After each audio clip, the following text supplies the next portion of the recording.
Маврут е син на Илая. Те живяли по времето на хан Крум, а той бил забранил производството на алкохол и съденето на лози. Затова всичко било изкоренено, за да може войниците да не са пияни, а да могат да са силни, когато се бият. Само че Илая намерила едно скрито лозе и тайно събирала гроздове близко до огнището си.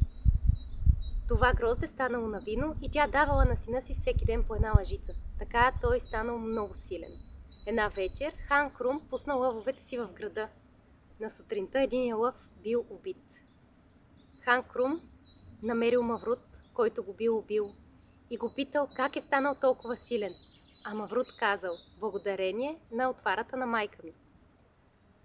След това хан Крум нарекал лозето Маврут и наредил отново да се посадят лозя из България.